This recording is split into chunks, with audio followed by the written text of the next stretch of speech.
I'm very happy to have you in studio. Thank you. What do you make of this climate change push that we're seeing the Ruto administration undertake? When the Japanese Prime Minister was here, he spoke on climate change. He said, we thank you for your investment in geothermal, but we need more investment in new technologies. Same message he passed when the German Chancellor was here. Same message he passed when the UN Secretary General was here. And even at the Mo Ibrahim Foundation, during the Mo Ibrahim conversation he had with Mo Ibrahim at the foundation's governance weekend, it was something he spoke about at length. Why do you think this is? Olive, every Kenyan and the world need to know that climate change is real. It's affecting everything. Our life, our future, our development, absolutely everything. We still have time to have certain control over it. Otherwise, it will engulf us as the ocean will rise. There will be some serious drought in some areas. There will be some real flood that will wash everything that we do. And so it is affecting us, and mainly is being affected by the north, by the industrial countries.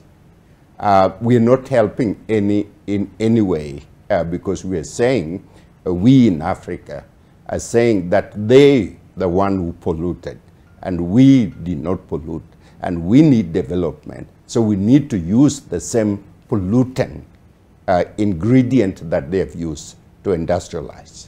Where's the medium? We need a global solution, a regional solution, a national solution, which are all tied together in order to have some cap over it. And we do have the time to do that. Okay.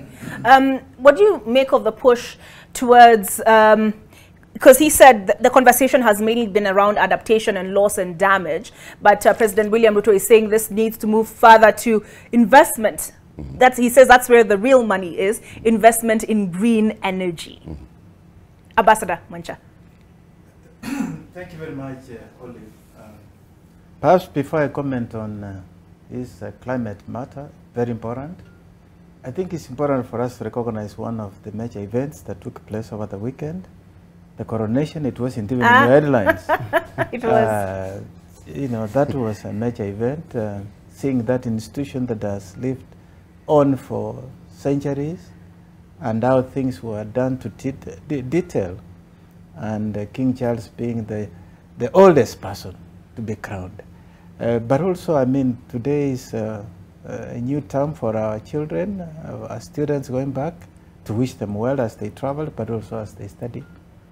And now coming to matters of climate, Olive, if you now even Google and ask yourself, what are the 5 most important challenges facing the world?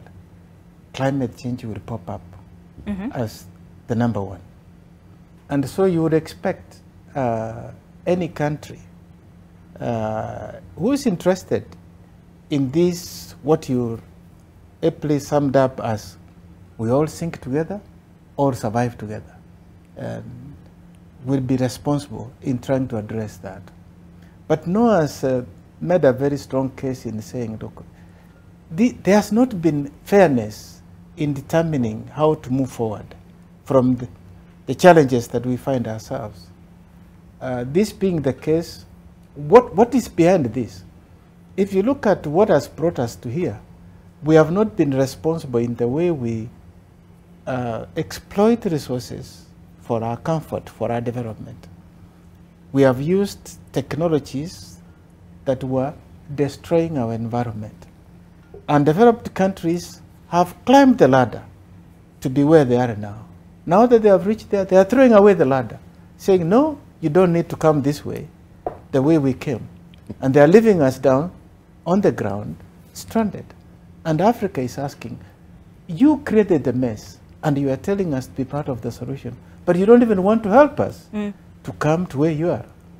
And so what are the issues? If you look at, for instance, Africa, Africa's population today, and we'll be looking at it later on, in terms of global population is about 17%. But we only contribute about less than 4% of the global green gases. Less than 4%. Some of these countries, if you look at, for instance, US, it must be contributing over 20–30%, but what US's population is less than 5%. It's about 5%, if not less. And so, but they want us to go in the same direction that they now have reached because they have capital, they have technology, but we can't because we still have poverty. We still have underdevelopment. We haven't industrialized. We need to create jobs. And so this is the discussions we're having. Yes, Kenya, the question you ask, Kenya has put it in the forefront. Well, I think Kenya is being responsible, perhaps, because if you look at Kenya's contribution to this mess, it's less than 0.1%. Less than 0.1%. But look at Kenya, if you look at Kenya in terms of the energy, because energy is one of the sectors that is contributing a lot to this, Kenya is almost 90% green energy. And so we are already there. In fact, the rest of the world to catch up with Kenya will take ages. And so for us to put it, there's no effort to put. We are also already saying we are there. You join us in this list. But as we join here, you must then address the issues. How do we move forward together? Because Kenya still needs to create jobs. Yes. Kenya needs to create them, to industrialize. And how are we going to industrialize? These are the issues that are on the table. These are indeed the issues that are on the table. And I will get more into that with you, Professor Midaba. But before then, I'm looking at the East African. And then this is what it says. Visits by world leaders expose Ruto's rising star on the globe. The Kenyan president, battling legitimacy challenges at home, has become region's poster child of diplomacy. Do you agree? Thank you, Olive. Yeah, before I get to that, I just wanted to add a comment on what Ambassador just said with regard to the climate change situation. And I think I want to applaud the Kenyan leadership because by default, Kenya must be a climate change champion. First, we hosted the UNEP, which is a global body responsible for climate change, climate adaptation.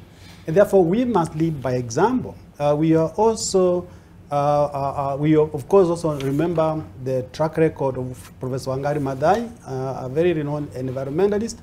And one of the challenges in global problems today has been lack of leadership. And I think it's very important for Kenya to provide leadership. Professor Wangari Maathai told us that I'm doing the little I can. And therefore, I think whatever measure that the government has taken with regard to climate change adaptation is very commendable. And we need to adhere to some of the principles of our foreign policy. I think environmental diplomacy is one of the pillars of the Kenyan foreign policy, and therefore when the president pronounces himself and actually hosts international guests on this matter is very, very important. So I think that really commendable. Turning to, yes, where we are with regard to the new kid on the international diplomatic, I think President Ruto is really scoring very well. Last week, it was like his birthday in the international realm. And either by default or lack or arrangement, I think it is sending some message that the Kenyan diplomacy has come of age, that basically some work is being done with regard to courting international partners and global players. And I think this is really encouraging. Yes, it may not be at its best, but I think the effort that we've seen are really putting Kenya in the global map. And remember, we are in an international system that is really a self-help system where everyone must put his best foot forward. And I think what happened last week is very commendable, and that would be indication of better things to come if they keep that record. All right. Professor Midamba, before we take the break, I'm curious. Former President Uhuru Kenyatta was considered by some the darling of the international community. Have they opened their arms as well to President William Ruto, in your estimation? Olive, diplomacy and international relations need stability, need consistency, and need connection of the mind, which is from transition of government from one to another. If you look at the British system, it has been very consistent, professional development. American system, the same way. Russia, the same way. Chinese are very consistent on their development from one to another. And there was a little breakdown at the beginning in terms of transition, which is very, very dangerous for us, for what's called externalities, for our reputation around the world. And that breakdown was not good. It needed to be all patched together between the former president and the new president, because the former president had the most breakthrough in terms of foreign policy. I was fortunate to be one of the people who did dialogue on him in terms of Kenya foreign policy. This is the time that we have risen to the highest level of leadership of East and Central Africa. Kenya was considered a reluctant leader. We have 4 pillars in Africa that are very important. Southern Africa, South Africa, dominant South Africa. West Africa, Nigeria. North Africa, Egypt. East Africa, Kenya. Kenya is the number 4th largest economy in East and Central Africa. Kenya has an incredible military establishment, very professional. And Kenya has established itself as a pillar of stability in this area. And therefore, we were a reluctant leader, but Uhuru Kenyatta woke up and engaged the world. And Kenya is now talked about because there is something happening globally. We are reawakening of Africa after 139 years since Berlin Conference. Then, as this is happening, Africa is now the most beautiful lady in the house. I'm not talking about you only. I am African. Africa is now, and the suitors are coming from all over the world. Given the kind of international climate, Russia, Ukraine, America, China, war. And then we'll be talking in the next segment, if you allow me, what Africa presents and what Africa is all about. Africa is now the center of the world. And therefore, you're looking at the regions and how does the region face up.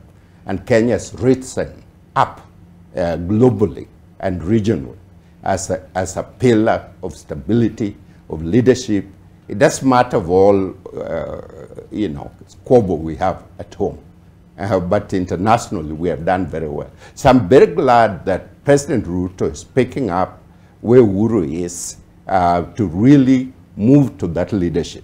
But he needs a lot of help domestically so that he can be steady on that stage, because that's what he requires.